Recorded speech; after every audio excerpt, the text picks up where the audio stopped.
Coming up next on the Jeff Crilley Show, you're going to meet an author, speaker, and coach who turned her pain into purpose. Her amazing journey just ahead.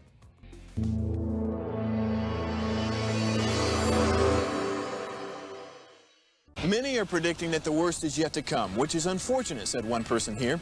Until now, they've enjoyed the reputation of being the nation's icebox. Watched a burglar in his home this morning by webcam. As a journalist of over 25 years, stories are what make my world turn. Reporting live from the Dallas newsroom tonight, Jeff Crilley, Fox 4 News. But in 2008, I took the jump from my familiar life and started a PR firm from my home. We're talking about anyone with a camcorder like the one I'm using becomes a television network. We started slowly growing the company, and we now have over 100 clients, and we've branched into the world of live digital broadcasting. I now own 8 different TV studios and have a huge team, and the stories that I now get to share are sometimes the most important of my life. Life has a funny way of coming around full circle. This is the Jeff Crilley Show.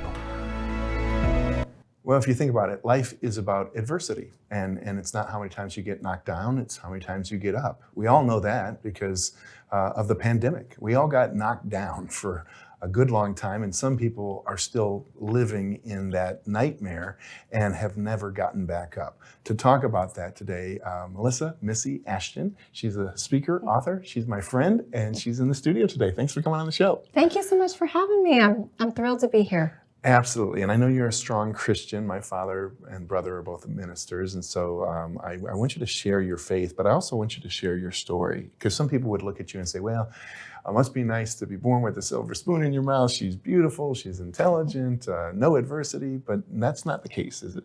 It hasn't been the case for me in my life. So tell us, you were telling me off camera, even in the beginning, you grew up around chaos.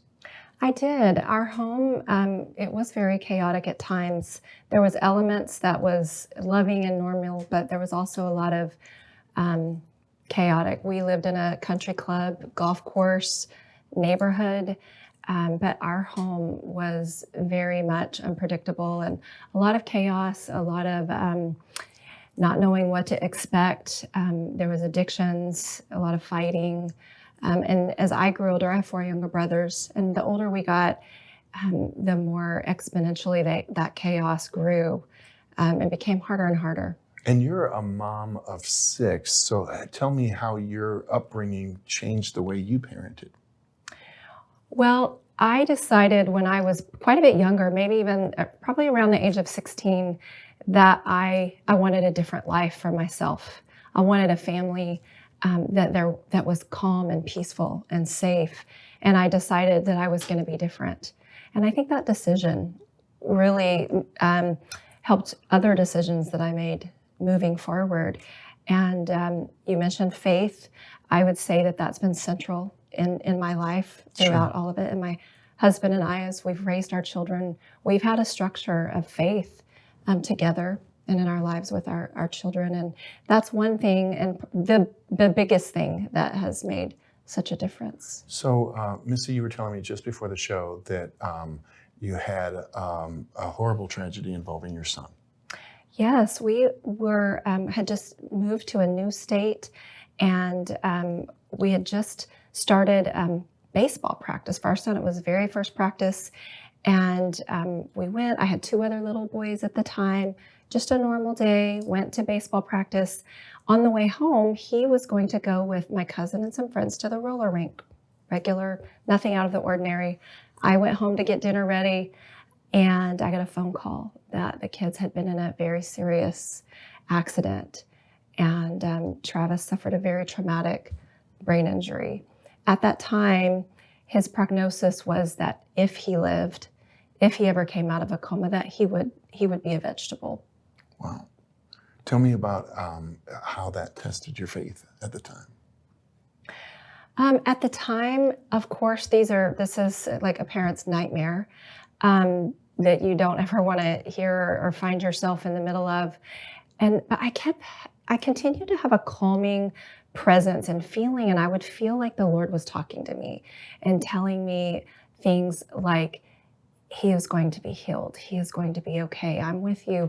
And I had to really question at times, because the doctors were telling me, Mrs. Ashton, you need to get in reality. Your son is likely not going to live. And if he lives, you need to prepare. He's going to be in a vegetative state.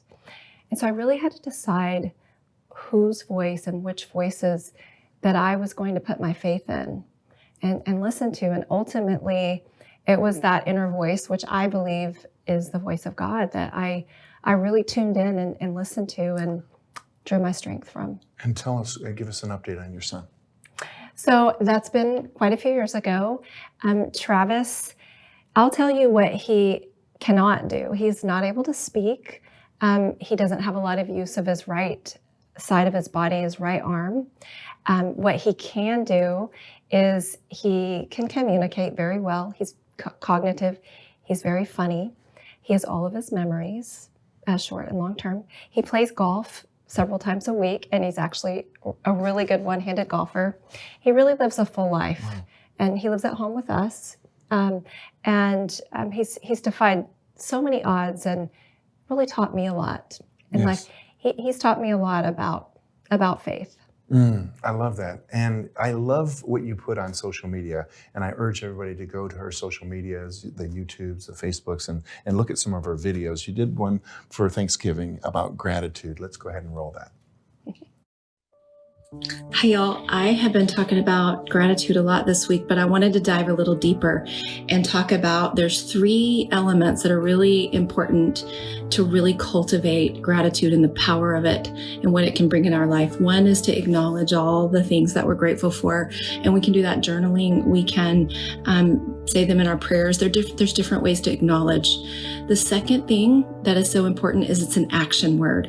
And this second type is to express thanks and give thanks and actually say thank you to all the people and in all kinds of ways that we're grateful. So express. The third thing is also an action, and that is to the blessings that we have in our life, use them to bless other people's lives. That is the true essence of gratitude. And I think that's so important. Talk about how you begin your day. Do you begin your day with positive affirmations, with prayer? How do you begin your every day? I do every single day. I like to spend some time alone. I like to be quiet in the morning. I try to always kneel every single day in prayer, and I exercise. I will read a little. I take that time, but the most important thing that I do, that I really make sure that I don't miss, is to have quiet time and to pray. I love that. You also did a video about, how do you deal with the chaos and unpredictable nature of life. Let's go ahead and roll that video. Hey, y'all. I wanted to come on and share with you something that has been on my mind. I've been doing a lot of self-reflecting, and I know all of you as well are experiencing that there's so much darkness and heavy things going on in the world, really sad and hard things to take in. And also everyone that I know in their personal lives, my friends and myself are going through challenges and hard things that they've been dealing with and facing to different degrees. But something that I've recognized in my life when I've gone through hard things is there's this common thread of when challenges happen, whether it's personally, as a community, or even as a nation, there's angels that show up in our lives. And when I say angels, I do mean unseen angels, but I also mean seen, and friends and family, loved ones and strangers. The human spirit is incredible. And when there is a lot of darkness and heavy, hard things, people come together, they unite, and they lift one another. And it's really amazing. And I want you to know that that's there, and we can be a part of it, and we can look for it, and we can be it. Wow, because we've all heard that expression, do you see the glass half full or half empty? I was Googling that expression and I came across a line, and I don't remember who said it, but they said you should not only see the glass half full, but you should see yourself as a pitcher who can constantly refill the glass and pour into others.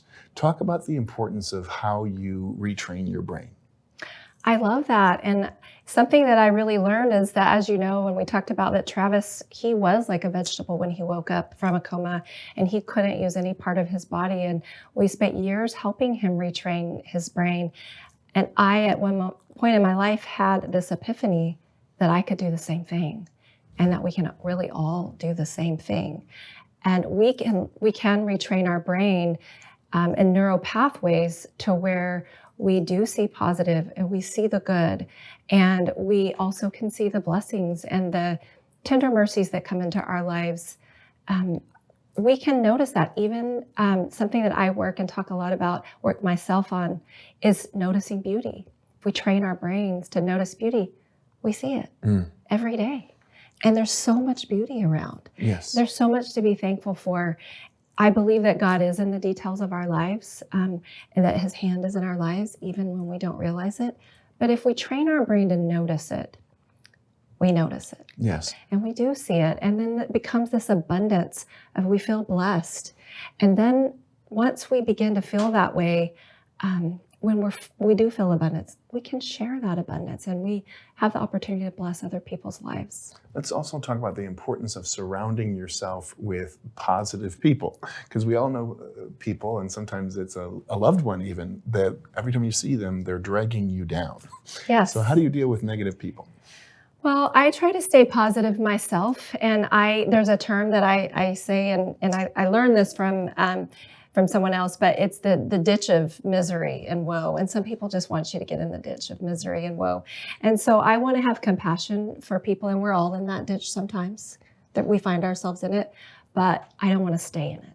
Yes. And I want to surround myself with people who they don't want to stay in it either. And we can help lift each other, and we can give a hand to people and help them out of when they find themselves, or we find ourselves in that place. But we don't have to stay in it. And I like to surround myself with people who they want to give me a hand when I'm having a hard day, but they also want a hand to move forward and to look up and to grow. Sure. And I know you're also a executive leadership coach, so people can hire you. Yes, people do hire me. Tell us about that part of your business. Yes, I really found it started with really understanding about growing ourselves and becoming leaders. I realized that there's a parallel in when we grow ourselves, everything around us grows, whether it's our organization, our business, our family, our children, our church, baseball team, that we coach, or that we, anything that we want to grow in life, it really all starts with growing ourselves and pouring into ourselves. Then we have the capacity and ability to grow others. And then that translates into really growing organizations. Yeah. And don't you find that when you give to other people and you pass on your experience to other people, that it lightens your load? Like you feel better because you spent time not focusing on yourself, but focusing on others. Absolutely. And that's something that brings me a lot of joy in my life, is the things that I've learned and the things that I've been able to apply myself to help others, to teach others. And then when I see them implement and they're able to grow in their lives and achieve and then in turn grow what's important to them in their businesses or their families or relationships, that brings me so much satisfaction, really, really a lot of joy to me. Outstanding. We only have about a minute left. So final thoughts. What do you want to leave people with? I think that I would say that there's always hope. There's always hope. And if we look for it, we can find it. And even when we're in a dark place and we can't see that there's light, if we'll keep walking, eventually we will see light. Usually people's hands appear, a helping hand. Those angels come to us that are seen and unseen, show up in our lives if we keep moving forward and keep having hope. We eventually make it out of the valley. Wow. Well, thank you for sharing your heart and being an angel to so many people. We're going to end with her Instagram page. Go ahead and follow her on Instagram and get in touch with her. Missy Ashton, thanks for coming on the show. Thank you, Jeff. Thank you for having me. It's been so fun. You bet. That's it for now. We'll see you next time.